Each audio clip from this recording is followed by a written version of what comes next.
Du coup, on va faire des déformeurs pour toutes les parties, donc ça vous l'avez déjà fait. Pour travailler de manière assez efficace, on va tout simplement créer ici un nouveau display. Entrée display. Voilà. Je vais l'appeler déforme. Et je vais connecter un à un les dessins justement. Alors pour la main, on ne fait pas de déformeur généralement, on fera plutôt une banque dessinée de main.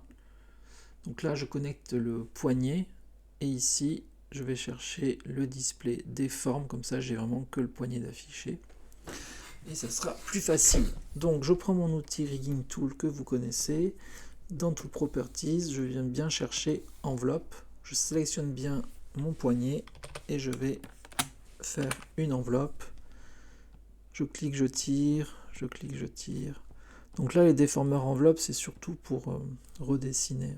Je clique, je tire, je maintiens Alt enfoncé, je reclique sur l'offset, voilà.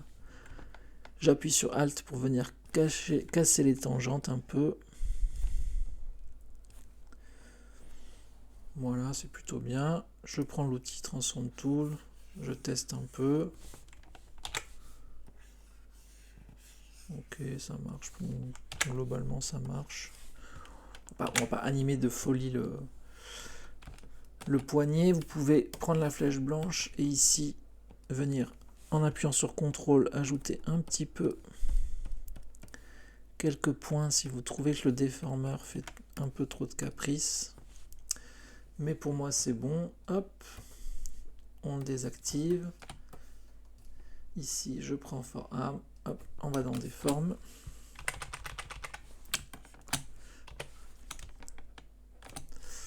Voilà. Donc ce qu'on va faire ici, Rigging Tool.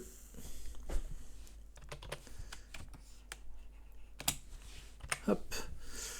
Pardon, je clique bien sur le déformeur, enfin sur le drawing, et ici, contrôle, enfin clic, je tire, clic, je tire, clic, je tire. Est-ce que j'en mets un au milieu? Non. Hop, clic, je tire, et Alt enfoncé, clic, je tire. Voilà. Voilà. Alt, je casse la tangente. Celui-là, je vais un peu le rentrer. Alt, je casse la tangente. Je teste, surtout cette partie-là, pour arriver à faire des beaux ronds, comme ça. Donc là, c'est un peu... Visuellement, c'est un peu pété, hein, mais en rendu, il n'y a pas ce problème. Je vais quand même ajouter, du coup, des points avec la flèche blanche dans le dessin. Donc, CTRL enfoncé. Je vais ajouter des points au moins sur cette zone-là. Voilà. Je l'ai aussi dans l'overlay. Et aussi dans la couleur, color art. Voilà. Donc là, c'est un peu mieux déjà. Ouais. Ok, CTRL S. Je vais pas tout de suite faire le derrière, là, je vous expliquerai pourquoi. Ici, je fais hop, cette partie-là. On est reparti. Rigging Tool, enveloppe, pardon. Je sélectionne bien le drawing et c'est parti.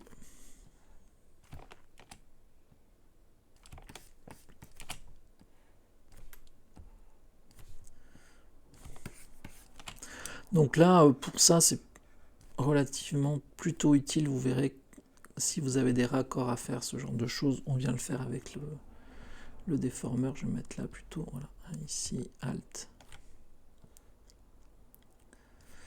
Ok.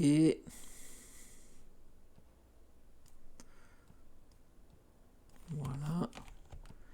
Ici, je vais venir un peu casser la tangente.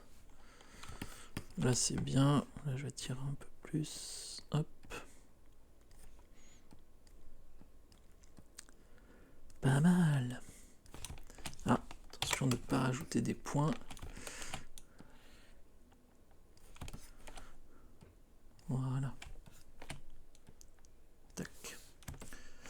Ici, voilà. Ok, ça marche. CTRL S. J'ai quoi ici? J'ai la blouse. Donc la blouse, soit on fait le tour, soit il peut y avoir plusieurs solutions pour la blouse. Soit je peux aussi utiliser l'enveloppe comme une curve, qu'on appelle une curve enveloppe. C'est-à-dire que je peux l'utiliser comme ça au milieu. Comme ça, quand j'anime, vous voyez, je prends toute la blouse. Pas besoin de faire le contour. Ça peut être une solution. Je peux aussi utiliser le bones. Hop, hop, hop et hop. Donc ça fait des articulations avec des zones d'influence où ça va tourner. Donc, par exemple, je peux essayer de faire ça. Je peux déplacer les points en tant que je suis en mode rigging ici. Et je teste avec ça. Donc du coup, vous voyez, ça fait quelque chose comme ça. Et ici, je peux affiner. Et ici, je peux affiner. Supprime. Ou alors, je peux aussi faire le tour. On a tendance à plutôt faire le tour parce que là, c'est très long. Il y aurait eu que le bas, on n'aurait pas fait le tour. Et surtout, comme on a vu tout à l'heure, c'est que ce coin-là, je vais constamment devoir un petit peu faire le raccord au niveau de l'épaule et du haut du torse.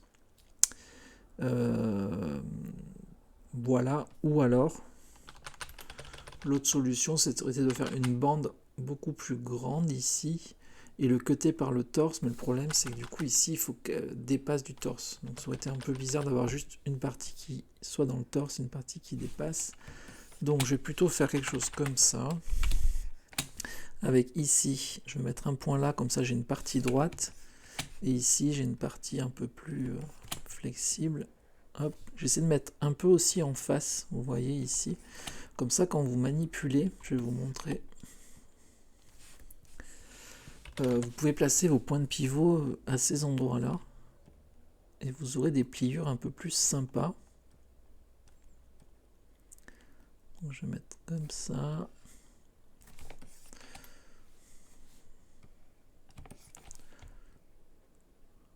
Voilà.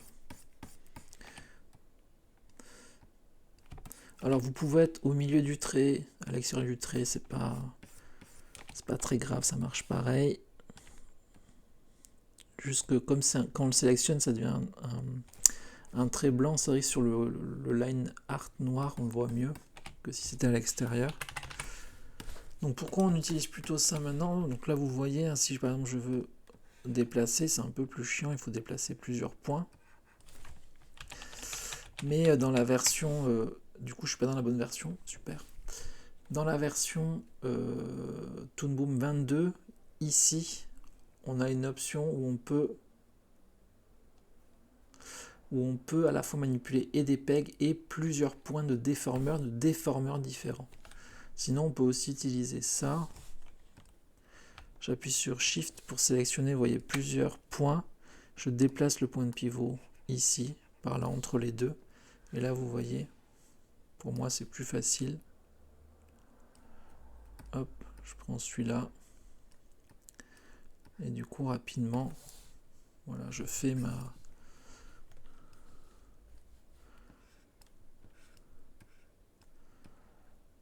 ma déformation, quoi. Hop, raté. Je réaffiche, je sélectionne Shift comme ça tous mes déformeurs et j'appuie sur Reset. Il faut que je sélectionne tout, pardon. Hop, Reset. Ok, CTRL S. J'essaie de bien les aligner hein, ici. Et on va s'occuper du coup de celui-ci. Voilà. Donc là, je vais d'abord du coup le créer. Créer un déformeur. Donc tac, tac, tac, tac.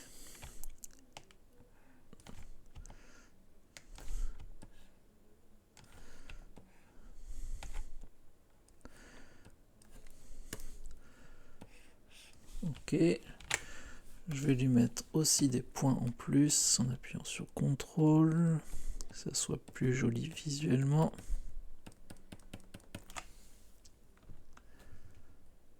pardon, et dans la couleur.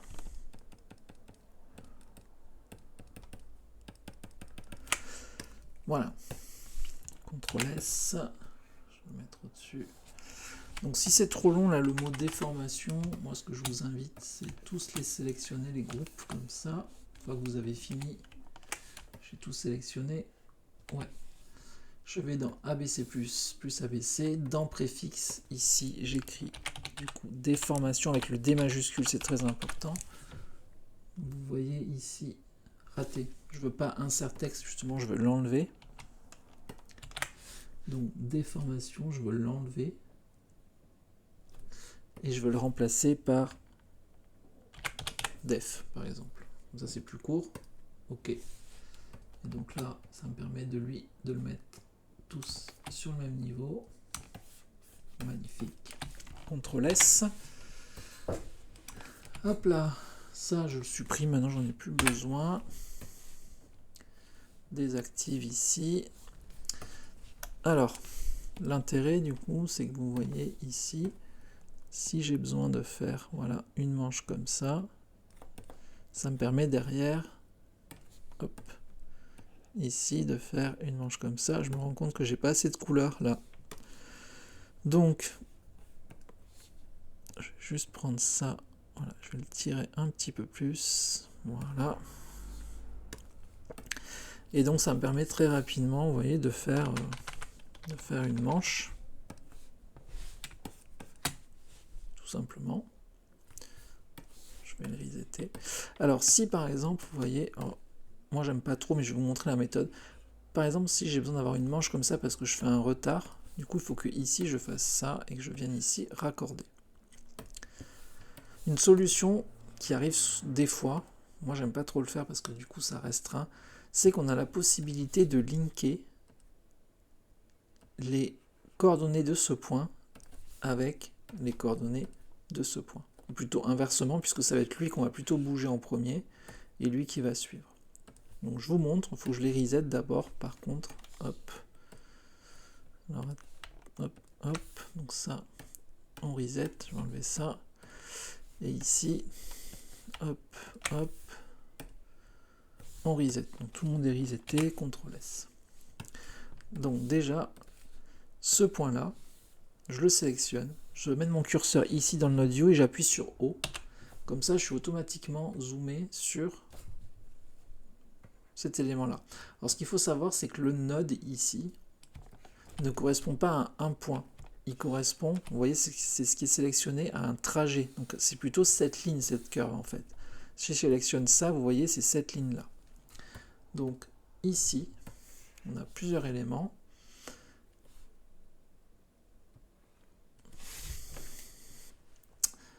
Je ne sais plus. Ça fait longtemps. Donc tout simplement, moi ce que je fais, c'est ici. Ici, resting offset, du coup, c'est les éléments de création de votre point de pivot. C'est-à-dire que là, si je bouge ça, ça fracasse tout. C'est les points de création. Ici, comme c'est grisé, ça veut dire que c'est là où sont stockées vos clés. Donc pour pouvoir y accéder, on peut ici revenir et faire local. Et vous voyez, on revient ici. Là, je peux taper quelque chose localement. Du coup, si je déplace ici, vous voyez, ça déplace ce point. Donc ça tombe bien. Ce que je veux, c'est le X et le Y. Hein, du coup, vraiment les positions. Pas l'orientation, mais les positions de ce point-là. Je veux qu'elles soient liées à l'autre. Donc, je vais laisser celui-là ouvert. Je vais le monter comme ça un petit peu. Celui-là, je vais afficher. Même chose, je viens ici, j'appuie sur O. Je sais que c'est celui-là, je l'ouvre. Donc ça, c'est celui que je veux qu'il soit linké. Celui-là ici, hop, je reprends, je le reset. Et là, c'est parti. Du coup, ici, ce que je vais faire, c'est que je vais venir créer un bézier. Ensuite, je vais faire copier la fonction. Donc, il va copier cette fonction-là. Et là, je vais venir ici et je vais faire coller la fonction. paste function link. Et donc maintenant, en fait, ici, vous voyez, celui-ci s'appelle curve_1.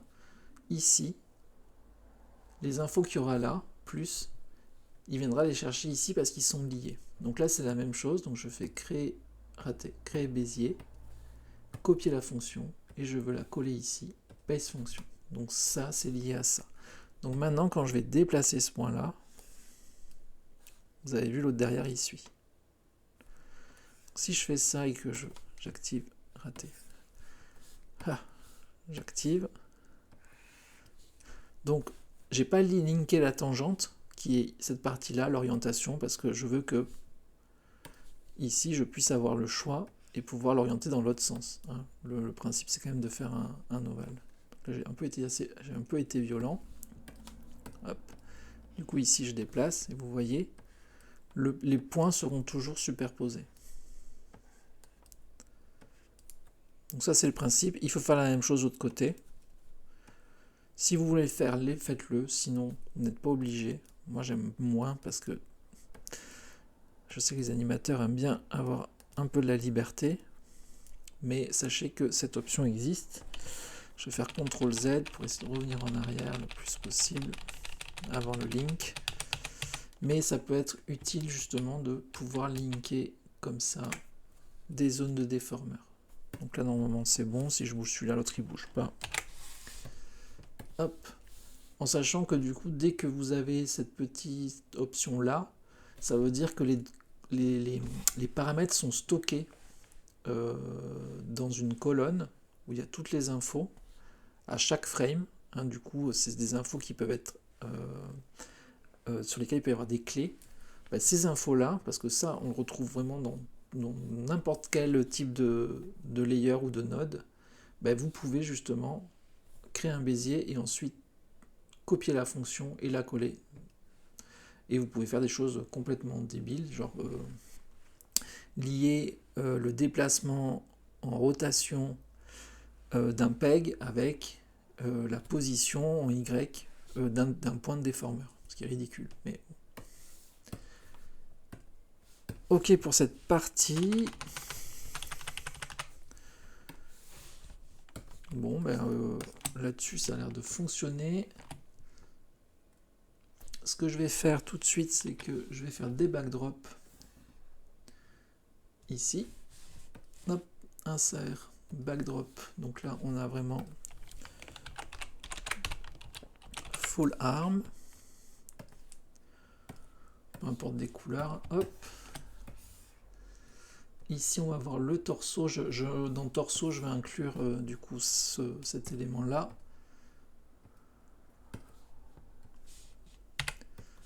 Tac. Donc ici, je vais inclure cet élément. Backdrop, insert. Voilà. Et donc ici, c'est torso.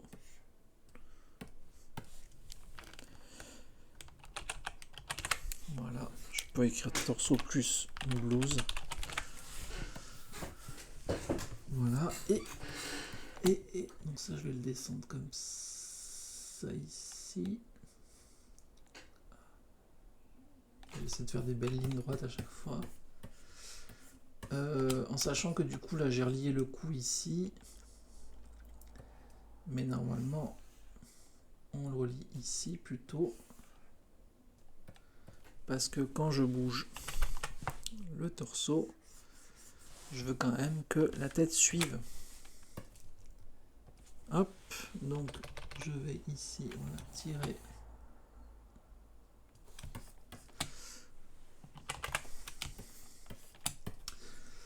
Donc là, j'ai vraiment le... Ouais. Là, j'ai plutôt... C'est pas tellement le torso, c'est tout le body, donc je vais mettre body up plutôt. Hop, je supprime, voilà. Et je vais ici créer un nouveau CTRL-P. Alt pour... Hop. Parce que j'aimerais bien quand même aussi avoir la possibilité de pouvoir bouger le t-shirt dessous, sans forcément tout bouger. On ne sait jamais si je dois replacer des trucs, donc je vais le mettre comme ça. ce que je vais faire, c'est que j'ouvre ici les paramètres du body up et celui du torso. Et là, vous voyez, c'est les coordonnées du pivot pour qu'ils aient le même point de pivot. Je le copie de l'un à l'autre. Je peux pas les linker, hein. Il n'y a pas le petit truc bleu, mais vous voyez que tout le reste, tous les autres paramètres, hein, on peut les linker. Non, ici, ces éléments-là, là, non. Et donc là, j'ai le même point de pivot que ici. Nickel. CTRL S. Donc là, j'ai ça. Donc du coup, maintenant, quand je clique là-dessus, j'ai tout de suite cette partie-là. Mais j'aimerais bien exactement comme pour ça ici. Là, je pouvais sélectionner tout le visage. Alors que quand je clique là-dessus, j'avais vraiment toute la tête. Mais la même chose, j'aimerais bien avoir tout le haut du corps. Donc je vais faire un piqueur, on a l'habitude.